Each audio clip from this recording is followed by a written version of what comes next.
श्रीरामपूर बेलापूर रोडवर भीषण अपघात. MH17CJ 0027 नेक्सॉन कारचा चेंदामेंदा, 3 तरुण जखमी.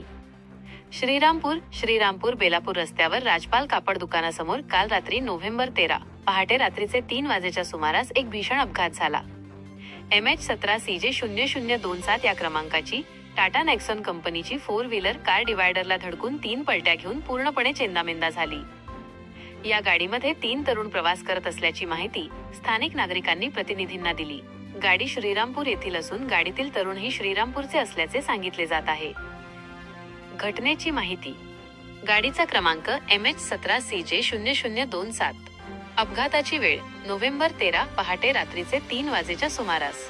अपघाताचे ठिकाण श्रीरामपूर बेलापूर रोड, राजपाल कापड दुकानासमोर. गाडीचा प्रकार टाटा नेक्सॉन 4 व्हीलर. प्रवाशी गाडीत 3 तरुण होते. स्थानिक नागरिकांनुसार ही गाडी आणि तरुण श्रीरामपूर येथील आहेत. स्थानिक नागरिकांच्या चर्चेनुसार मिळालेल्या माहितीनुसार सदर कार बेलापूरकडून श्रीरामपूरकडे येत असताना वडाच्या झाडाजवळ चालकाचे गाडीवरील संतुलन बिघडले. गाडी वेगात असल्याने ती थेट डिवायडरला धडकली.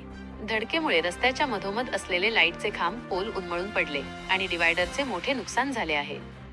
डिवायडरला धडकल्यानंतर गाडीने 3 मोठे टप्पे पलट्या खाल्ले, ज्यामुळे गाडीचा अक्षरशः चेंदामेंदा झाला. जखमींवर उपचार. या अपघातात गाडीतील 3ही तरुण जखमी झाले. स्थानिक नागरिकांनी सांगितल्यानुसार रात्रीच्या वेळीच त्यांना अँब्युलन्सद्वारे लोणी येथील रुग्णालयात उपचारासाठी हलवण्यात आले. जखमींवर पुढील उपचार सुरू आहेत. बघ्यांची गर्दी. आज सकाळी नोव्हेंबर 14 रोजी अपघाताची भीषणता बघण्यासाठी बघ्यांची मोठी गर्दी घटनास्थळी जमली होती. या अपघातामुळे रस्त्यावरील वाहतूक काही काळ विस्कळीत झाली होती.